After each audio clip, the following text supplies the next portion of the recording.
हाँ फ्रेंड्स, मैं Virendra Kumar home classes महुआ में प्रयागराज से आप सबको हिंदी व्याकरण पढ़ाने जा रहा हूँ। ध्यान दीजिएगा। जैसा कि आप जानते हैं, हर एक एग्ज़ाम में हिंदी व्याकरण जो है कंपलसरी होता जा रहा है वनडे एग्ज़ाम के लिए। तो आप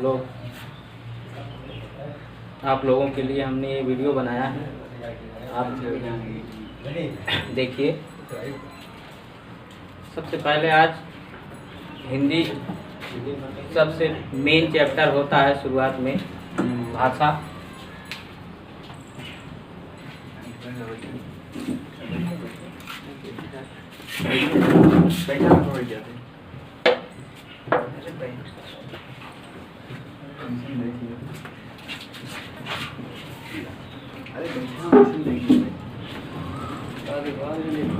भाषा किसी भी विषय की सबसे महत्वपूर्ण चीज होती है भाषा।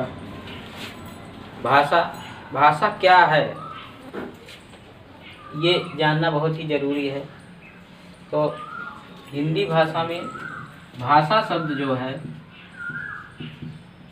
भाषा शब्द संस्कृत के भाष धातु से लिया गया है, जिसका अर्थ है बोलना। जिसका अर्थ क्या है?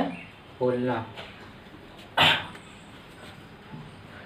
भाषा के ही माध्यम से हम अपनी बातों को किसी दूसरे व्यक्ति से व्यक्त कर सकते हैं। भाषा का सही मायने में अर्थ यही होता है, परिभाषा यही होती है कि अपने भाव और विचारों को दूसरे व्यक्ति से व्यक्त कैसे किया जाए, वही भाषा है। तो इसका एक सीधी सीधी परिभाषा ये है,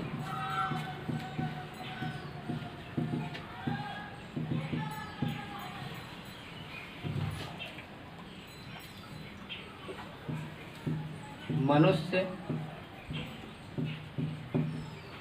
अपने भावों और विचारों को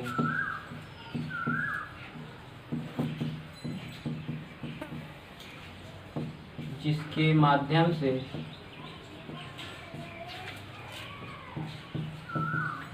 व्यक्त करता है वह भाषा कहलाती है।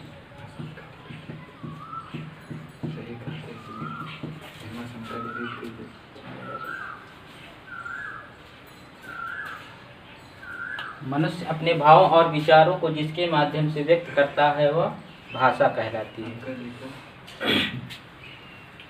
भाषा 3 प्रकार की होती है मुख्य रूप से।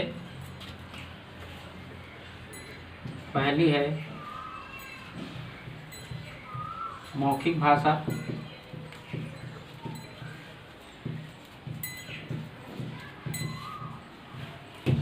दूसरी है लिखित भाषा, तीसरी है सांकेतिक भाषा।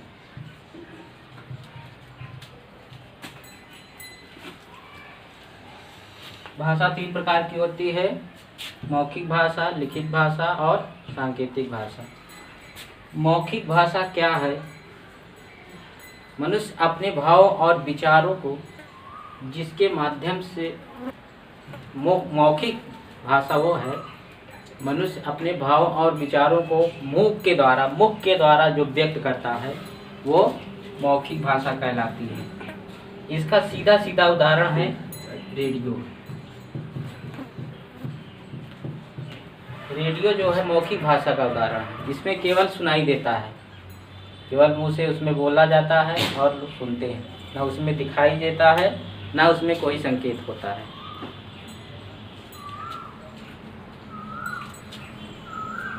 लिखित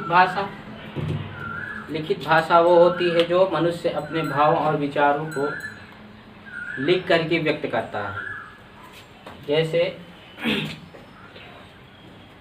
मौखिक भाषा कोई मनुष्य बोला, उसको समझ में ना आया, कोई छात्र को, स्टूडेंट को, तो उसको लिख करके बताया जाता है।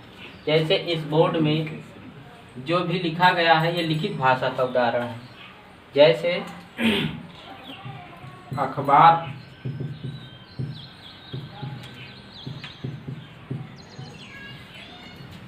किताब, ये सभी उदाहरण क्या है? लिखित भाषा के उदाहरण।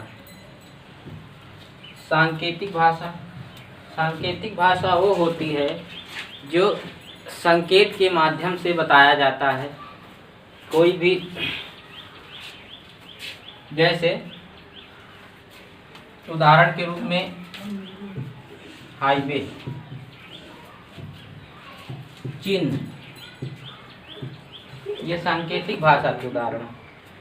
जैसे मनुष्य हाईवे पर जा रहा है, हाईवे पर आपको बनारस जाना है, लखनऊ जाना है, कानपुर जाना है, तो उसके लिए उस हाईवे पर एक संकेत चिन्ह बना रहता है जिसके माध्यम से लोग जान जाते हैं कि ये कौन सी भाषा का उदाहरण है, और वो चिन्ह बता देता है कि हमको जाना किस तरफ है। इसलिए वो मनुष्य जान भी जाते हैं कि हाँ ये कौन सी भाषा का प्रयोग इसमें हुआ है। समझ गए?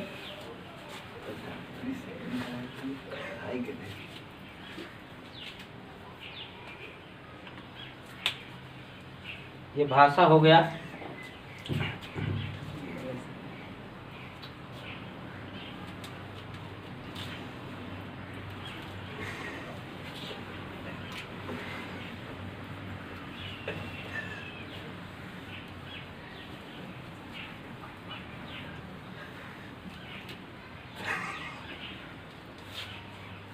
हिंदी व्याकरण का एक एक चैप्टर आपको एकदम इजी बताया जाएगा। ध्यान से देखिए, बस बहुत ही इजी है हिंदी व्याकरण। बस एक एक चैप्टर ध्यान से दीजिए, ध्यान दीजिए बस।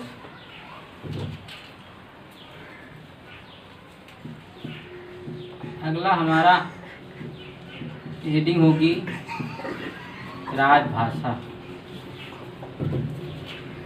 राजभाषा, राजभाषा क्या है?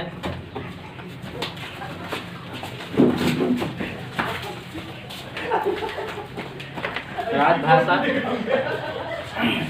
राजभाषा वो है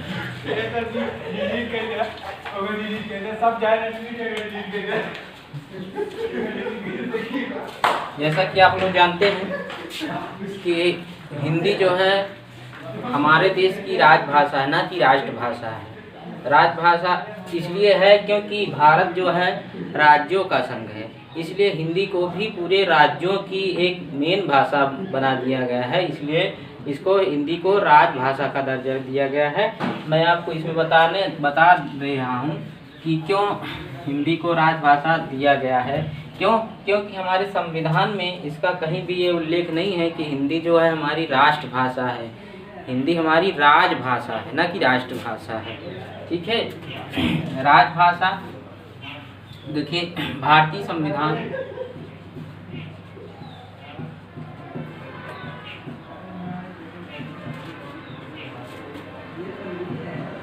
के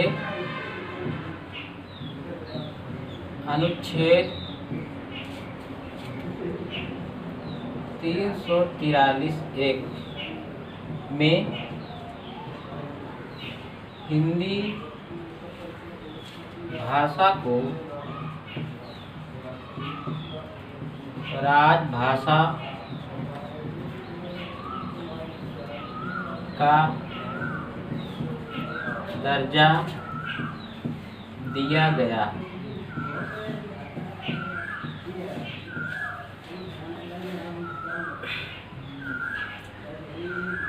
भारतीय संविधान में के अनुच्छेद 343(1) में हिंदी भाषा को राजभाषा का दर्जा दिया गया। अनुच्छेद 343(1) में हिंदी भाषा को क्या दर्जा दिया गया है?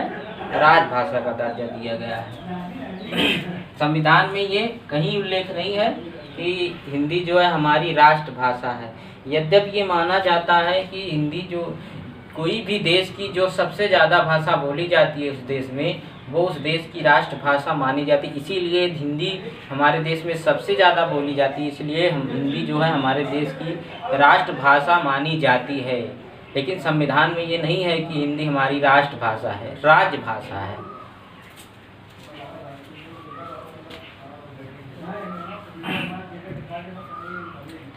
ये हो गया राजभाषा।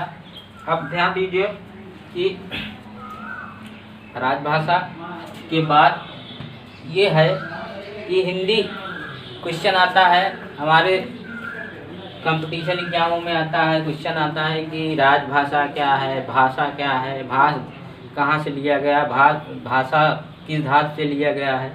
तो ये सब। अब राजभाषा क्या, राजभाषा को आप इसे याद करिए कि ये भारतीय संविधान के अनुच्छेद 343(1) में हिंदी भाषा को राजभाषा का दर्जा दिया गया है। संविधान में ये कहीं उल्लेख नहीं है कि हिंदी हमारी राष्ट्रभाषा है, राजभाषा है, और 343 अनुच्छेद में है।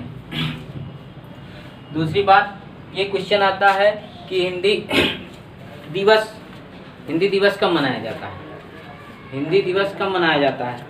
तो आप लोग ये जानिए कि जब संविधान बन रहा था, संविधान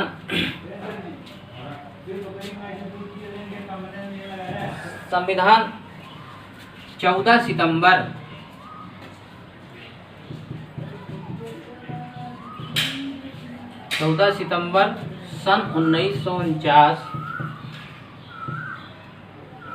को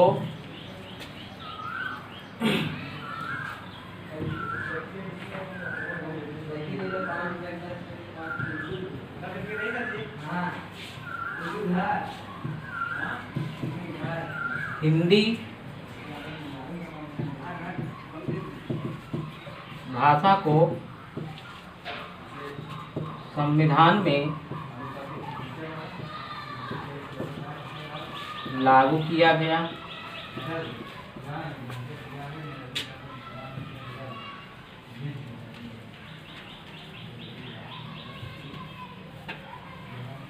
संविधान में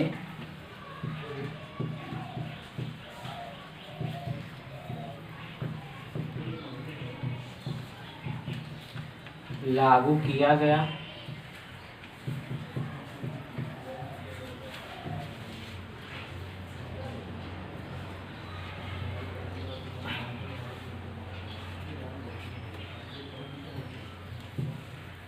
इसलिए भारत सरकार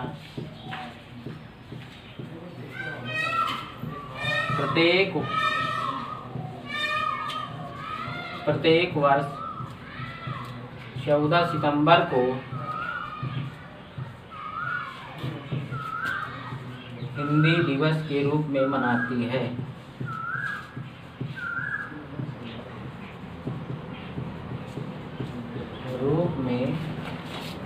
मनाती है।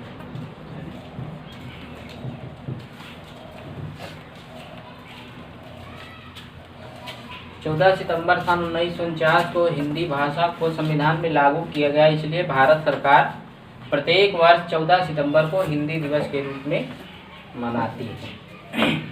ये तो हो गया राजभाषा।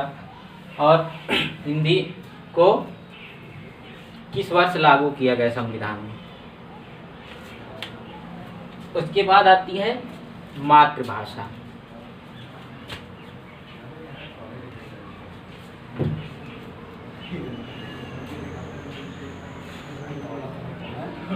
ये हिंदी व्याकरण का एकदम स्टार्टिंग पोर्शन है। आपको हर एक वीडियो हिंदी बहुत ही इजी मिलेंगे। ध्यान से देखिए। मातृभाषा,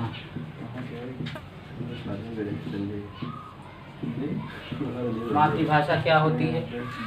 मातृभाषा वो होती है बालक जिस परिवार, वातावरण, जिस स्थान पर जन्म लेता है वही उसकी क्या होती है, मातृभाषा कहलाती है। बालक जिस परिवार, वातावरण व स्थान जन्म लेता है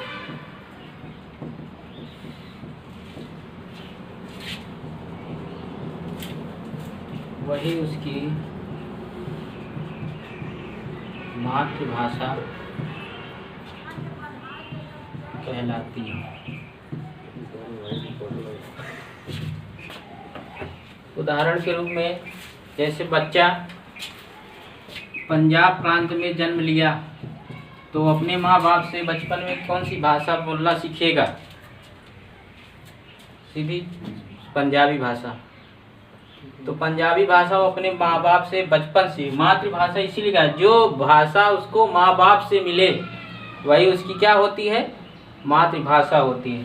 तो पंजाब प्रांत में अगर वो बच्चा जन्म लिया तो अपने माँ बाप से बचपन में कौन सी भाषा सीखेगा?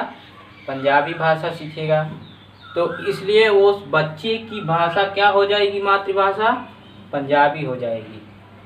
ऐसे ही हर एक राज्य में जहाँ भी बच्चा जन्म लिया, मैंने लिखाया है ना, जिस परिवार, वातावरण और स्थान में बालक जन्म लेता है वही उसकी मातृभाषा होती है।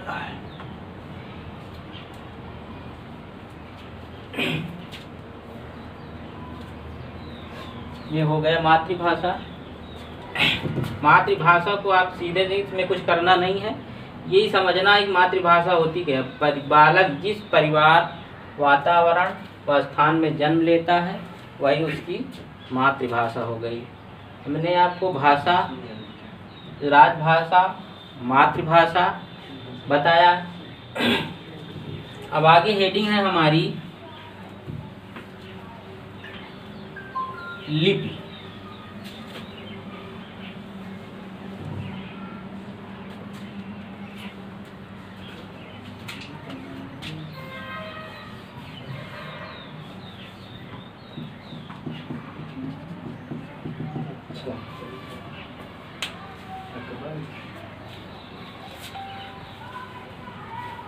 लिपि क्या है?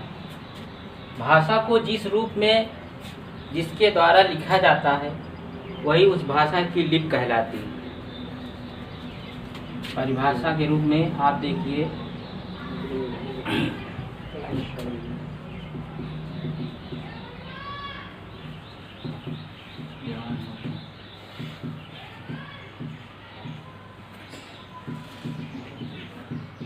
भाषा के लिखित स्वरूप को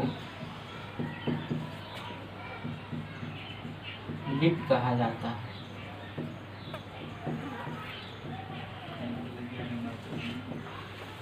भाषा के लिखित स्वरूप को लिपि कहा जाता है।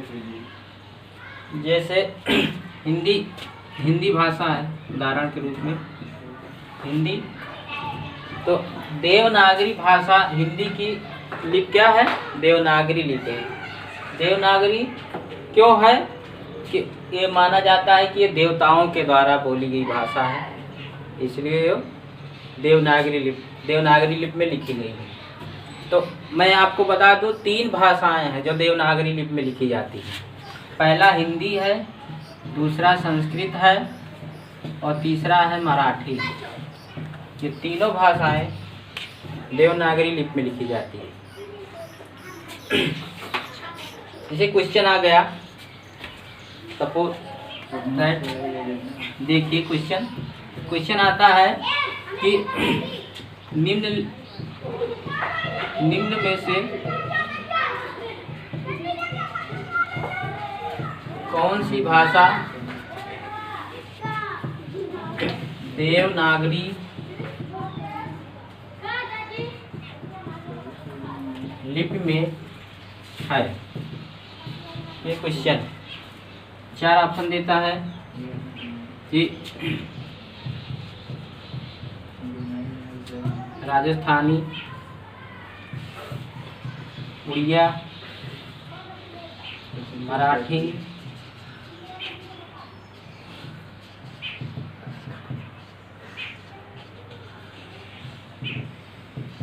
बांग्ला। तो इन चारों ऑप्शन में कौन सी भाषा देवनागरी लिपि में है? तो आपका आंसर होगा सी, मराठी। ऐसे क्वेश्चन आ चुके हैं टीसीएस में आ चुके हैं क्वेश्चन। ये क्वेश्चन और क्या कहते हैं लोअर पीसेस में आते, समीक्षा अधिकारी में आ चुके हैं। तो ये क्वेश्चन आपको व्याकरण से संबंधित हर एग्जाम में मिल जाएंगे। ऐसे क्वेश्चन आपको बहुत क्वेश्चन मिलेंगे। सबसे पहली बात तो ये क्वेश्चन बहुत ही इम्पोर्टेंट है, भाषा की सबसे छोटी इकाई क्या होती है। ये क्वेश्चन बहुत बार आ चुका है, लगभग हर कंपटीशन एग्जाम में आ चुका है कि भाषा की सबसे छोटी इकाई क्या है। तो भाषा की सबसे छोटी इकाई वर्ण होती है। अगले वाले चैप्टर, इसके आगे हम पढ़ाएंगे चैप्टर वर्ण, तो उसमें बताएंगे कि वर्ण के बारे में एक एक चीज़, एक एक कोई भी चीज़ छूटना नहीं पाएगा आपका, एक एक छोटी से छोटी चीज़ आपको बताया जाएगा। हिंदी व्याकरण संबंधित कोई भी चीज़ आपको छूट नहीं पाएगा, सब बताया जाएगा। भाषा हो गई राजभाषा, मातृभाषा, लिपि।